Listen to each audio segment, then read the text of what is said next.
Hello friends, and welcome back to Girl on Fire, the financial independence podcast for independent women. My name is Priya. I'm a chartered accountant, an analyst, and the creator of Paper Money Co. I'm also a fierce financial feminist and the host of this podcast. I believe that a woman who is in control of her money is in control of her life. This week, we're talking about how to make a difference with your investing. So if you want to invest in companies that are led by women or people of color or have real diversity, then this episode is for you. If you want to invest in companies that don't destroy the planet and are really environmentally conscious, then this episode is for you. According to a global sustainable investment analysis by Vanguard, women and millennials are more likely to want to invest responsibly as opposed to investing in funds that only consider maximizing financial returns. So that's what this episode is about. But before we get started, I want to remind you to head to my website, papermoneyco.com/start investing, and download your free copy of my investing starter guide. It's totally free. You just need to enter in your email address and I'll send it straight to your inbox. It gives you a step-by-step plan to follow to get your finances ready to start investing, including working with a budget, building an emergency fund, and paying off debt. The sooner you can get your foundation set and get those good money management practices in place, the sooner you can start investing and building your wealth.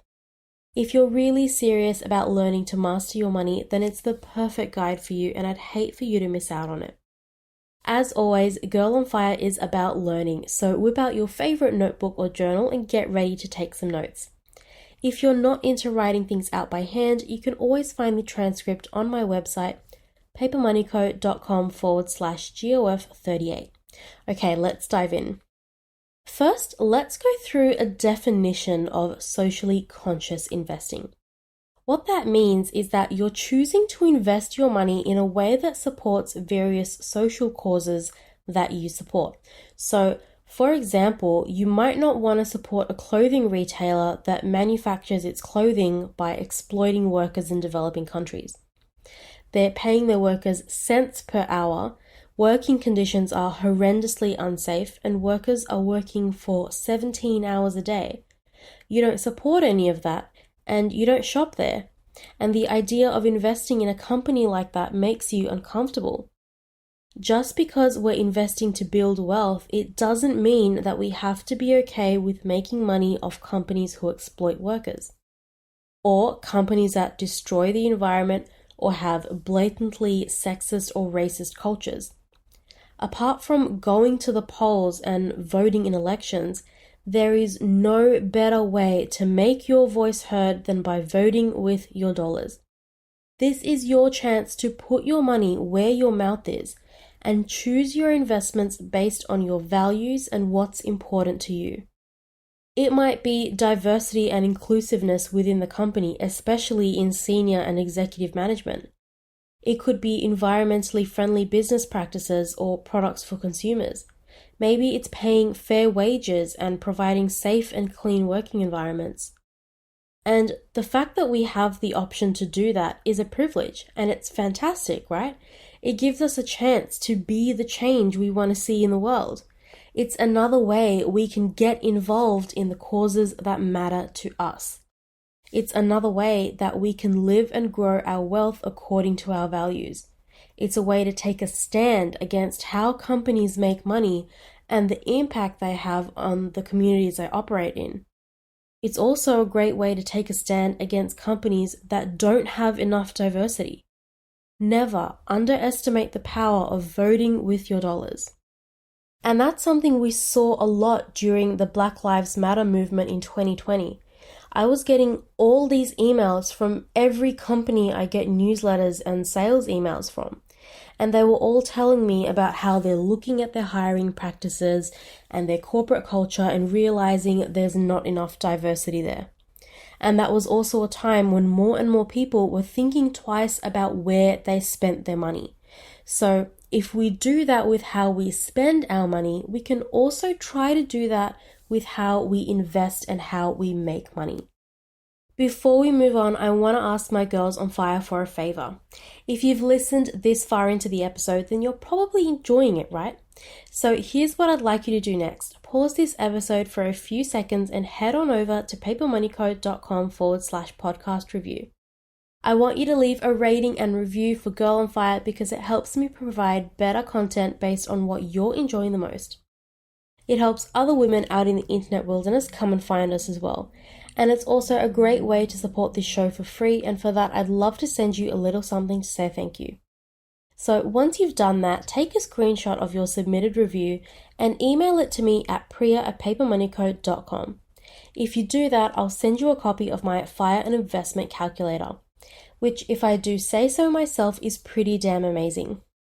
It's how I plan for my early retirement and my wealth. It shows me how my wealth is going to grow, when I can retire, and how long my money will last. And it also has a separate tab that takes Australia's superannuation into account as well. And you can use it to analyze companies and different investment options when you're picking stocks too. I've never actually seen anything like it before, so it's pretty special. And I'm currently not offering that spreadsheet anywhere else except for Campfire members. Not in my shop, not to my email list, it's a ghost. So this is kind of a money can't buy type deal. The only way to get your hot little hands on that spreadsheet is by submitting a rating and a review, taking a screenshot and emailing it to me. That URL again is papermoneycode.com/podcast review. I've made it nice and easy for you. So go hit pause and do that right now. It's okay, I'll wait. Okay, that concludes my little ad break, so let's get back to it. So now that we know what socially conscious investing looks like, how do you incorporate this into your investing strategy? We talked about how to formulate your own investing strategy in episode 14. So if you're new around these parts and you haven't listened to that episode yet, I highly recommend you check it out. Now, to be clear here, whether or not you practice socially conscious investing is entirely up to you and what investing strategy you're comfortable with. It's really a personal choice. For example, I don't personally pick and choose where I invest my money based on my values. I choose to make a difference in the world and live according to my values in a different way. I earn money from my investments, which includes investments in large, faceless corporations, but I work for a company that has strong policies to reduce waste and carbon emissions and has taken a stand against exploiting workers. And I choose to make monthly donations to disadvantaged kids in developing countries. I also choose to make donations to help women in developing countries become teachers, which further helps the communities they live in. So that's how I personally choose to make a difference. Socially conscious investing isn't part of my investing strategy at the moment, but it doesn't mean that it won't be one day. But what if you are interested in making a difference with your investing? Then how do you go about it? If you're investing in individual companies, then you want to look for companies that match your values. I just finished a 4-part series talking about how to pick individual stocks to invest in. It's episodes 32 to 35. And in that series, we go through looking at financial factors and non-financial factors. But when you're doing your research, you can add another layer of non-financial factors that influence your decisions. You can look for companies that exhibit the values and causes you want to support.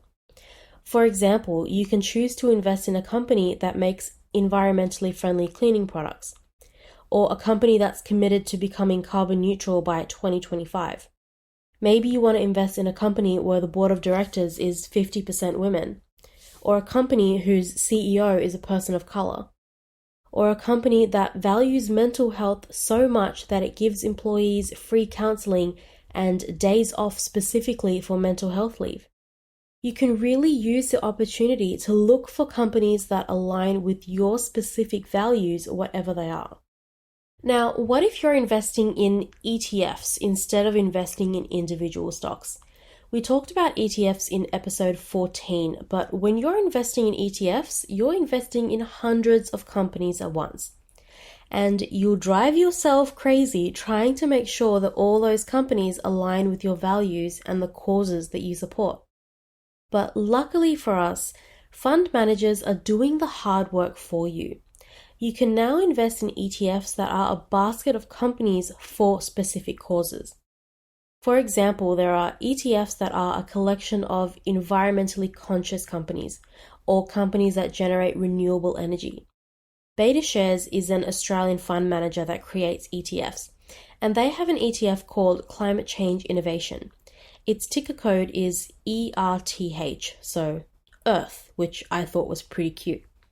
And the companies in Earth's portfolio fall into sectors like renewable and clean energy, green transportation, water and waste improvements, decarbonization enabling solutions, and sustainable products.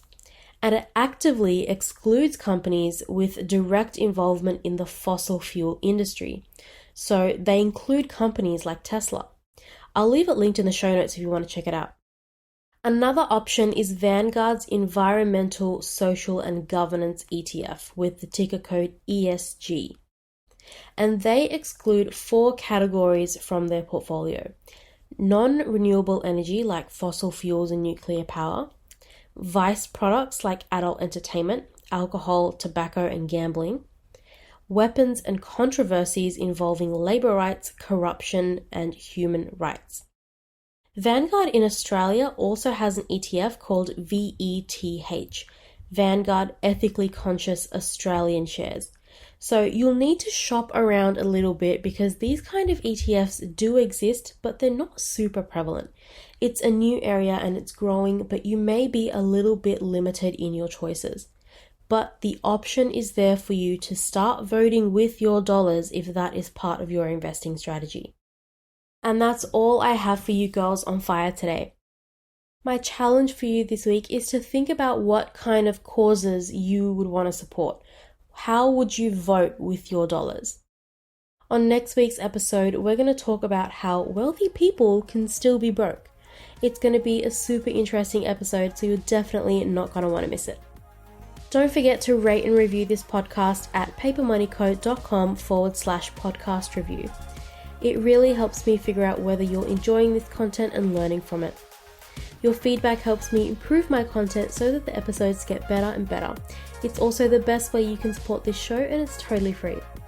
Leaving reviews helps others find us as well. Also, remember to take a screenshot of your rating and review and email it to me at priya@papermoneyco.com.